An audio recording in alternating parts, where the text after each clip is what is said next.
somehow an ant is stuck to the rim of bicycle wheel. Bicycle की जो wheel है उसके rim के ऊपर जिसका डायमीटर है 1 metre, and ant is stuck. An ant is stuck मतलब एक चींटी चिपक गई है जाके कहां पे? On the rim of bicycle, bicycle के रिम के ऊपर. ठीक है.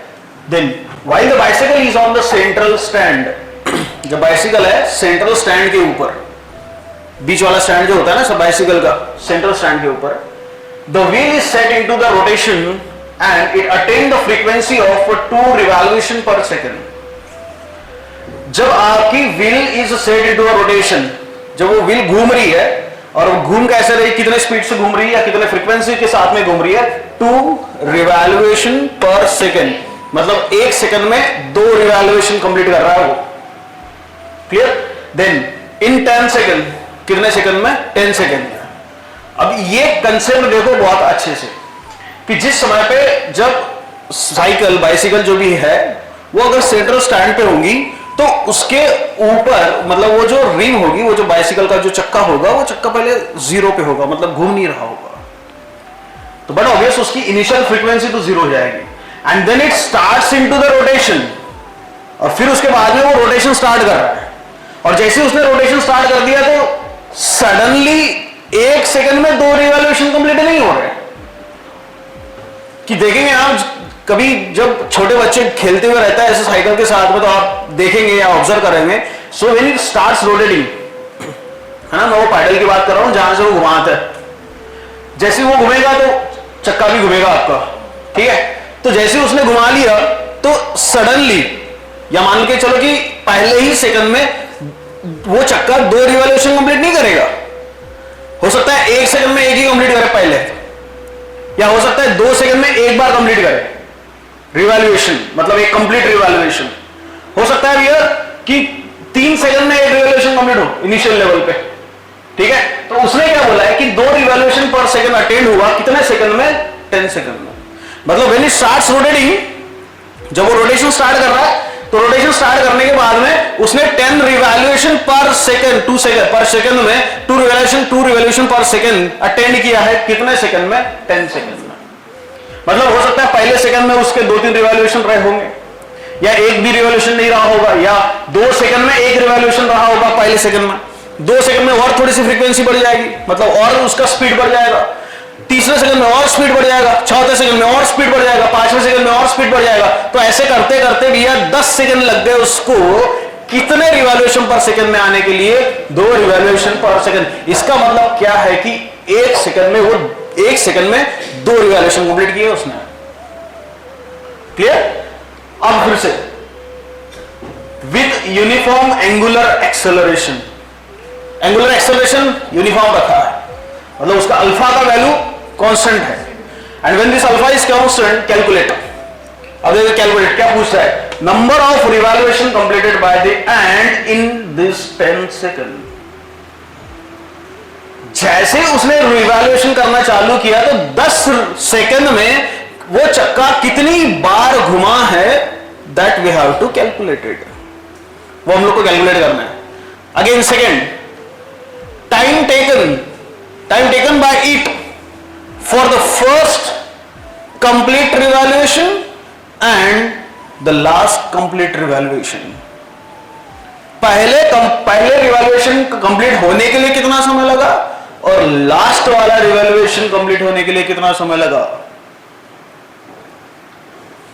पहला रिवॉल्यूशन कंप्लीट हो रहा है उसके लिए कितना समय लग रहा है, और बाद में लास्ट वाला रिवॉल्यूशन कंप्लीट होने के लिए उसको कितना समय लग रहा है. हो सकता है पहले रिवॉल्यूशन कंप्लीट होने के लिए उसको ज्यादा समय लगे, तो उसके लास्ट वाले रिवॉल्यूशन कंप्लीट होने के लिए कम समय लगेगा क्योंकि उसकी स्पीड ज्यादा बढ़ जाएगी. So when this time goes on, this speed goes on. और जैसे इनिशियल लेवल पे पहली सेकंड के लिए टाइम कम रहेगा, फिर बाद में उसका टाइम बढ़ गया, रिवॉल्यूशन भी बढ़ जाएगा, टाइम फिर से बढ़ा, रिवॉल्यूशन भी बढ़ जाएगा, and this speed is continuously increases. ये स्पीड कुछ ऐसे कंटिन्यूअसली इंक्रीज होते हुए जाएगी. क्लियर. तो ये क्वेश्चन जो आपको दिया गया है ये उस क्वेश्चन का एग्जैक्ट मतलब हुआ. और अब सामने चलते हैं फिर से. ठीक है. जब भी कोई न्यूमेरिकल सॉल्व कर रहे हो बहुत अच्छे से समझो इसको. An ant is stuck to the rim of bicycle. जब न्यूमेरिकल सॉल्व कर रहे हैं दिमाग आपके आंखों के सामने पिक्चर बनती हुई चलनी चाहिए। An ant is stuck to the rim of bicycle, एक चींटी है जो रिम ऑफ बाइसिकल के ऊपर चिटक गई है। रिम ऑफ बाइसिकल का मतलब जो उसका सर्कमफरेंस होता है ना, ये जो टायर होता है ना, ये यहां पे हम लोग इसकी बात नहीं कर रहे, यहां पे जो स्पोक्स होते हैं उसकी बात नहीं कर रहे हम लोग, है ना, इसकी बात नहीं कर रहे। रिम मतलब सर्कमफरेंस, सर्कमफरेंस के ऊपर जाके छिटक गई है वो। An ant is stuck to the rim of bicycle, wheels of diameter कितना उसका 1 मीटर। जब व्हील का डायमीटर कितना उसका 1 मीटर, 1 मीटर का डायमीटर है। अब जब 1 मीटर का डायमीटर है तो हम लोग यहां से गिवन लिखेंगे सबसे पहले diameter, so d is equal to 1 metre, but obvious your r is equal to 0.5 metre. r कितना हो गया 0.5, क्लियर। हाँ, while the bicycle is on the central stand, जब बाइसिकल सेंट्रल स्टैंड पे है, the wheel is set into the rotation and attained the frequency of 2 revolution per second। जब bicycle central stand पे होगी तब वो जो व्हील है वो व्हील रोटेट होगा क्या, हो रहा है क्या, नहीं। तो उसका इनिशियल एंगुलर फ्रीक्वेंसी या इनिशियल उसकी वेलोसिटी कितनी हो जाएगी, 0। इनिशियल वेलोसिटी कितनी हो जाएगी, सो यार अज्यूमिंग सो इनिशियल वेलोसिटी 0, अगर मैं इसकी इनिशियल वेलोसिटी 0 अज्यूम करूं सो ओमेगा 1 का वैल्यू कितना हो जाएगा 0 radian per second, angular frequency, clear. Again, while the bicycle is on the central stand, the wheel is set into the rotation and it attains the frequency of 2 revolution per second in 10 seconds। अब ये initial angular frequency इसकी 0 होगी तो बाद में angular frequency कितनी attend होगी उसकी final 2 revolution per second। So it means that this is omega 2 and omega 2 is a 2 revolution per second। इसको RPS भी कहते हैं, क्लियर। और revolution per second, ये रिवॉल्यूशन पर सेकंड हुआ एंड रिवॉल्यूशन पर सेकंड, रिमेंबर रिवॉल्यूशन पर सेकंड इज एसआई यूनिट, ये आपका एसआई यूनिट होता है, ठीक है। देन उसके बाद में 2 रिवॉल्यूशन पर सेकंड इन 10 सेकंड, तो टाइम कितना है इसके लिए 10 सेकंड, टाइम फ्रेम इसका 10 सेकंड, ठीक।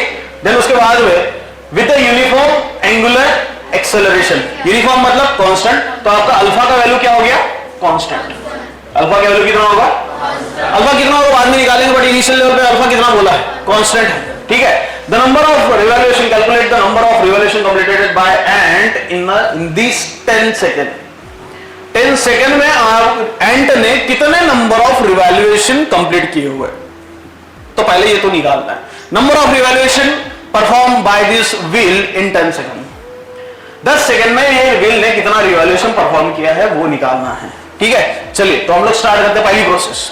नंबर 1 का कैलकुलेशन हम लोग कर रहे हैं। नंबर 1 का कैलकुलेशन में मेरे को number of revolution completed by the end in this 10 second निकालना है। तो सबसे पहले मैं ये देखिए यहाँ पे डबल, ये ओमेगा 1 है, ये ओमेगा 2 है। अगर मैं यहाँ से एवरेज ओमेगा कैलकुलेट करूं, सो एवरेज ओमेगा मतलब एवरेज एंगुलर फ्रीक्वेंसी या average angular velocity is nothing but it's omega 1 plus omega 2 divided by 2।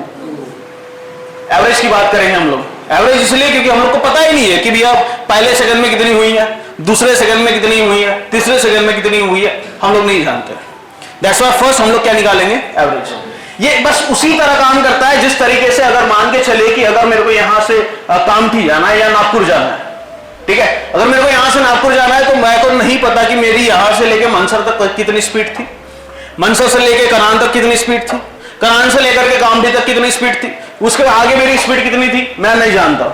But अगर मेरे को टोटल कैलकुलेटेड स्पीड अगर निकालनी है तो मेरे को निकालनी पड़ेगी एवरेज। एवरेज क्या होगा कि अगर मैं यहां से चालू हुआ, कितने बजे चालू हुआ, वहां कितने बजे पहुंचा, मेरे को तो पहले टाइम डिफरेंस निकालना पड़ेगा। मान के चलिए कि मैं यहां से 1 घंटे में वहां पहुंच जाता हूं, तो 1 घंटा मेरा टाइम हुआ, डिस्टेंस कितना हुआ यहां से 50 किलोमीटर, ठीक है। तो 50 किलोमीटर डिवाइडेड बाय 1 घंटा या 3600 सेकेंड, जो भी कैलकुलेशन होगा that should be my average speed. उस चीज को बोलते हैं हम लोग एवरेज स्पीड। या आप लोग घर से जब निकलते हो यहां आके पहुंचते हो तो आपकी स्पीड हर जगह कांस्टेंट नहीं होती, कई बीच में आपकी स्पीड बढ़ जाएगी, कई बीच में आपकी स्पीड इंक्रीज हो जाएगी, कई बीच में स्पीड आप कहीं बीच में आपकी कांस्टेंट रहेगी। बट अगर एवरेज आपकी निकालनी है तो एवरेज आप ये नहीं बोल सकते कि मेरी कांस्टेंट स्पीड से मैं आया हूं, तो वहां से लेकर यहां तक जो भी डिस्टेंस होगा, distance divided by total time required from source to destination, clear? तो इसलिए मैंने एवरेज एंगुलर वेलोसिटी ले ली, तो average angular velocity omega 1 plus omega 2 divided by 2। ठीक है, तो यहां से मेरा एवरेज एंगुलर वेलोसिटी निकल के आ जाएगी। So average angular velocity is equal to omega 1 कितना है, ओमेगा 1 कितना है 0 plus 2 divided by 2। Clear? So again your average angular velocity so is equal to 1 radian per second. Clear? तो ये मेरा एवरेज एंगुलर वेलोसिटी निकल के आ गई। अब एवरेज हम लोग ने इसलिए निकाला क्योंकि मेरे को क्या निकालनी है, number of revolution. So number of revolution completed by the end in this 10 second. 10 second में कितना रिवॉल्यूशन इसने कंप्लीट किया है वो मेरे को निकालना है। तो मैंने सबसे पहले निकाल लिया एवरेज। अब मेरे को नंबर ऑफ रिवॉल्यूशन निकालना है, तो that means we have to calculate the theta. Theta इसीलिए क्योंकि हम लोग थीटा क्या लेते हैं, एंगुलर डिस्प्लेसमेंट। ठीक है, याद करिए जब हम लोग सर्कुलर मोशन वाला टर्म पढ़ रहे थे तो सर्कुलर मोशन में क्या चीज थी कि अगर सर्कुलर मोशन में कोई इनिशियल लेवल से चालू हो रहा है तो यहां से लेकर अगर मान के चले यहां आ गया तो ये उसने डिस्टेंस तय कर लिया s, और where s is your linear displacement. यहां से लेके यहां तक और यहां से लेके यहां तक, इसको हम लोग रेडियस वेक्टर कहते हैं, याद होगी आप लोग को। तो यहां जो थीटा बनता था उस थीटा को कहते थे हम लोग एंगुलर डिस्प्लेसमेंट। ठीक है, तो इसका मतलब यह है कि ये अगर कंप्लीट रिवॉल्यूशन हो गया तो थीटा है ना, फिर से कंप्लीट रिवॉल्यूशन हो गया तो अगेन थीटा। तो कितने रिवॉल्यूशन कंप्लीट किया है, मतलब मेरे को थीटा कैलकुलेट करना है भैया कंप्लीट इन 10 सेकंड के लिए। So now I have the value of average angular velocity. Average angular velocity मेरे पास में दी है, तो एवरेज एंगुलर वेलोसिटी के सामने और मैं चलूं तो होगा क्या कि अगर मैं एवरेज एंगुलर वेलोसिटी के बारे में बात करूं तो एवरेज एंगुलर वेलोसिटी होगा क्या, it's theta divided by T. Theta divided by T, ये आपका एवरेज एंगुलर वेलोसिटी का फॉर्मूला हो जाएगा। जब एवरेज एंगुलर वेलोसिटी का ये फॉर्मूला हो गया तो आप यहां से थीटा कैलकुलेट कर लो। तो थीटा कितना हो जाएगा, theta is equal to average angular velocity and multiplied by T. ठीक, सो दिस इज थीटा। तो थीटा इज इक्वल टू, मेरे को थीटा कैलकुलेट करना है, बट थीटा कितने सेकंड के लिए कैलकुलेट करना है, 10 सेकंड के लिए। तो यहां टी का वैल्यू कितना हो जाएगा 10, और ओमेगा कितना निकाला है मैंने 1, so 1 into 10, so it's theta is equal to 10 revolution. समझा? So this is the calculation of theta. कितने सेकंड में, 10 सेकंड में। मतलब 10 सेकंड में कितने रिवॉल्यूशन कंप्लीट हुए, 10। 10 सेकंड में कितने रिवॉल्यूशन कंप्लीट हुए, 10। इतना क्लियर हो गया?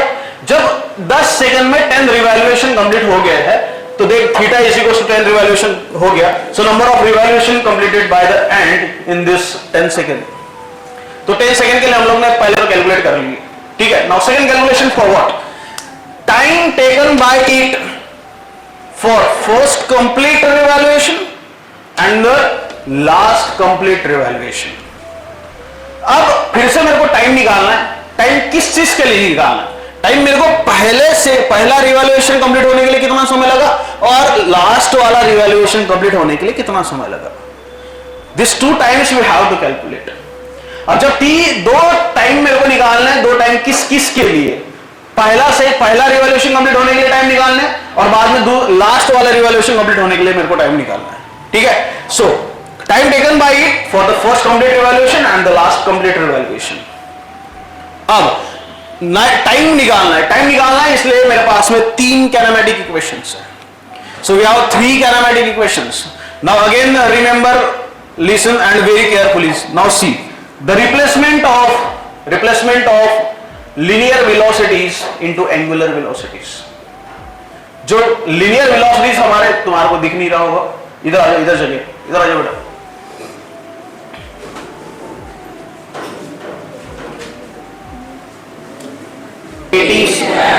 ठीक है, अभी हम लोग यहां न्यूमेरिकल की बात नहीं कर रहे। जो कैनेमैटिक इक्वेशन है हमारी, ये कैनेमैटिक इक्वेशन लिनियर के फॉर्म में है, अब हम लोग बदलेंगे इसको एंगुलर के फॉर्म में। Clear? Then what is your third kinematic equation, v square is equals to u square plus 4। So ये जो आपकी इक्वेशंस है, so this equation for linear motion, ये लीनियर मोशन के लिए है। अगर मैं यही इक्वेशन एंगुलर मोशन के लिए बदलूं, अगर यही इक्वेशन मैं एंगुलर मोशन के लिए बदले तो एंगुलर मोशन के लिए इक्वेशंस क्या होंगी, एंगुलर मोशन। तो पहली इक्वेशन देखो अच्छे से, v is equals to u plus at। what is v, linear velocity, and that v is final linear velocity। Clear? और यही फाइनल लीनियर वेलोसिटी, ये लीनियर वेलोसिटी किस में कन्वर्ट हो जाएगी, एंगुलर वेलोसिटी। किस में कन्वर्ट हो जाएगी, और एंगुलर वेलोसिटी ये v फाइनल कहलाती है, इसलिए हम लोग इसको ओमेगा 2 कहते हैं। समझा? Why it is called as omega 2? Because this is omega is your angular velocity, 2 इसलिए डिनोट कर रहे हैं because वो फाइनल है।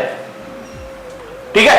Again is equals to this is what? Initial linear velocity and it is converted into omega 1. Again it is converted to angular velocity plus this is a alpha t and is क्या पहला replacement समझा? क्या पहला replacement समझा? Now second again. What is s? Linear displacement. S क्या है आपका? It is converted into angular displacement and angular displacement is represented by theta. Clear? And is equals to again this is u t omega 1 into t plus 1 by 2 a alpha t. बहुत समझ में आ रहा है? So these are the replacement of linear kinematic equation into angular kinematic equations. ठीक है? बहुत बार काम आती है आपको, ठीक है? हमेशा के लिए ध्यान में रखनी है। Now again this is v square. This is again omega 2 square is equals to omega 1 square plus twice alpha theta. Clear? समझा गया? So this is omega 2 square is equals to omega 1 square plus twice alpha into theta. So these are these three kinematic equations. Clear? And it is converted into angular kinematic equations. ठीक है? चलिए अब यहां से जो तीन kinematic equations है, ये तीनों kinematic equations में से सेकंड kinematic equation लेता हूं क्योंकि मेरे को यहां से थीटा और ओमेगा 1 का वैल्यू पता है। ठीक है? चलिए अब मेरे को यहां से फिर से अब ये बोल रहा है कि भैया it is with the uniform angular acceleration. Uniform angular acceleration के साथ में ये रोटेट हो रहा है, तो यूनिफॉर्म एंगुलर एक्सेलरेशन अल्फा अगर मेरे को निकालना है तो अल्फा कैसे कैलकुलेट होगा? अल्फा क्या होता है? Alpha it's d omega by dt. What is general formula for alpha angular acceleration? D omega by dt. Rate of change of angular velocity with respect to, so that is called as alpha is equals to d omega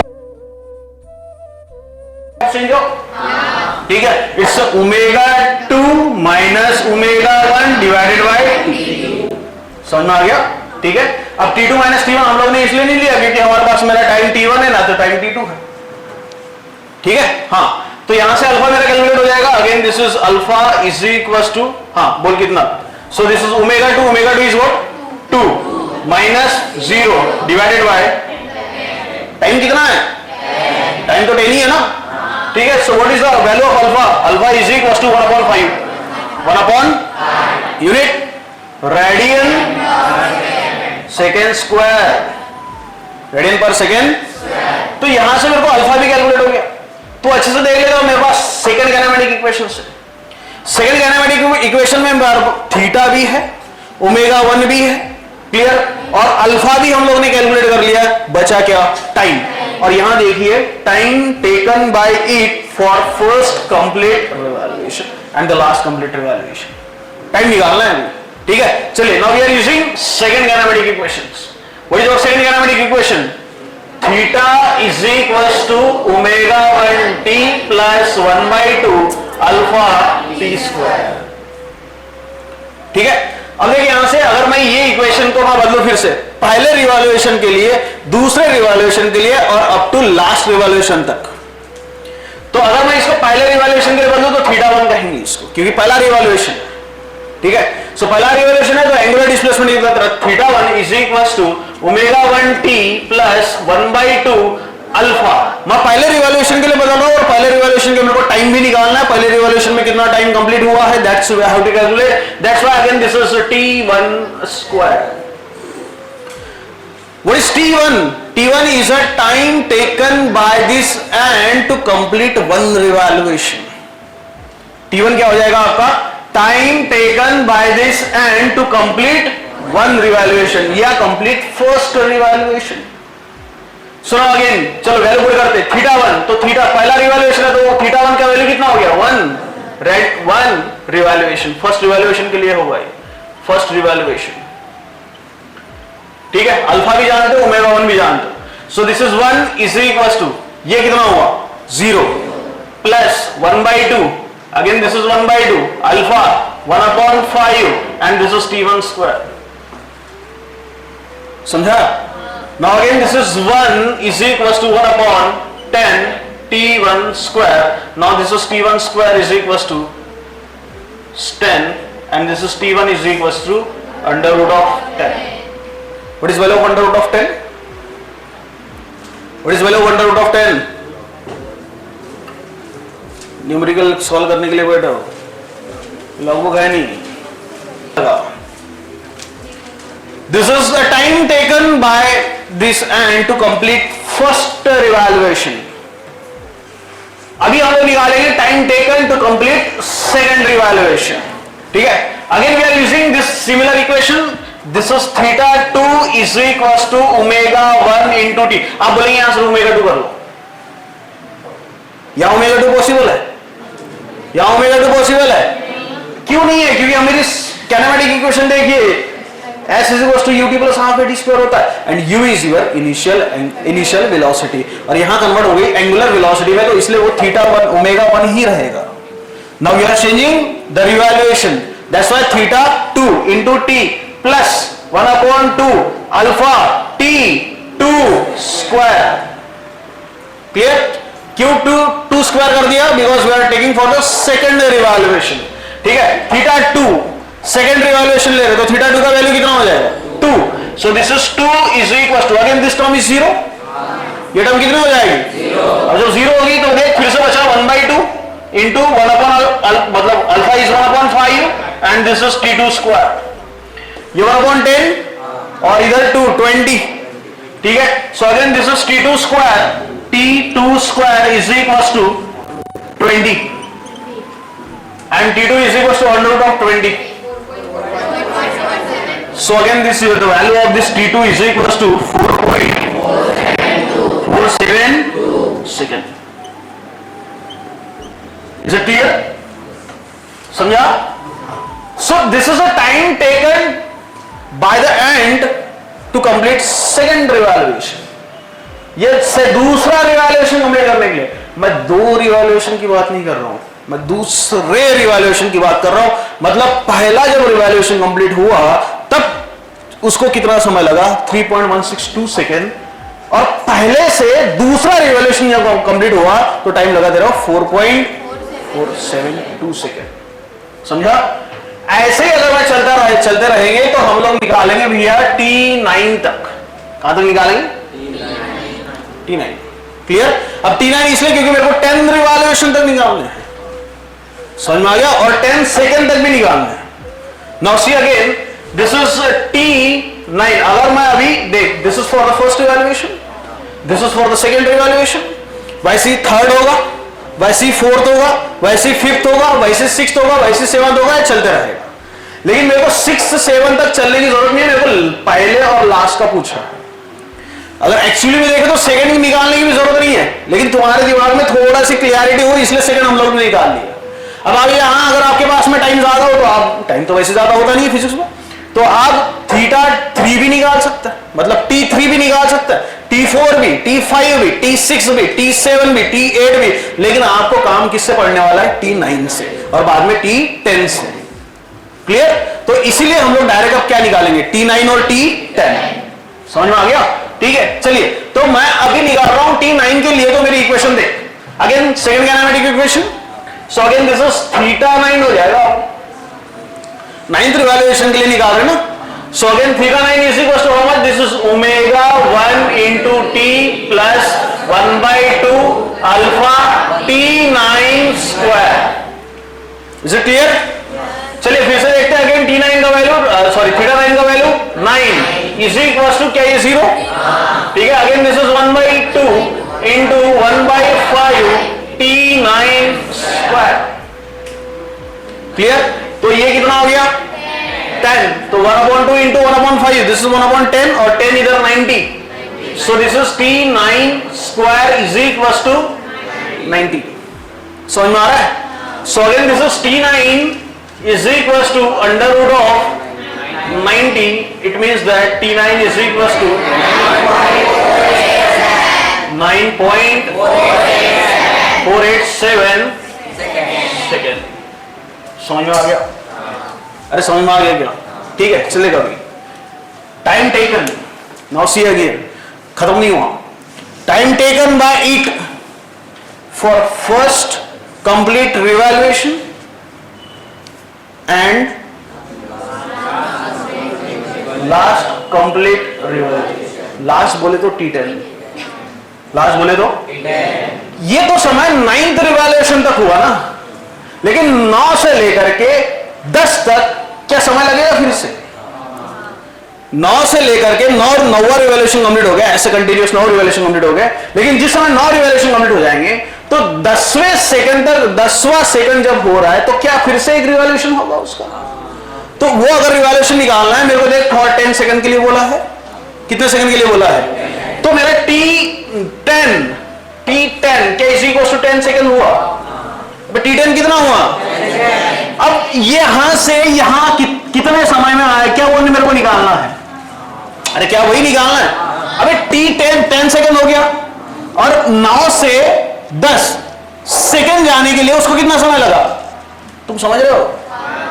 ये last second है, ये previous second है, लेकिन उसने पूछा है कि previous से, उसके प्रीवियस से लास्ट सेकंड तक 10th सेकंड तक आने के लिए कितना समय लगा है? समझा?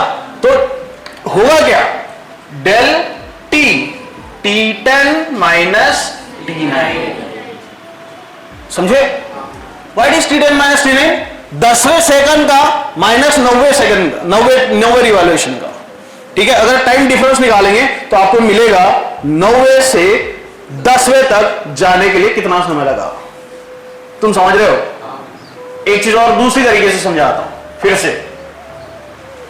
अगर मान के चलो कि मैं यहां से लेके 10 स्टेप चल रहा हूं, मेरे को यहां से यहां आने के लिए 0 सेकंड था पहले, यहां 1 सेकंड मान के चलो पहले स्टेप पे, दूसरे स्टेप पे मेरे को यहां से यहां आने के लिए फिर से एक समय लगा। अबे लगा, तो वो क्या सेकंड टाइम हो गया? क्या प्रीवियस टाइम ये था?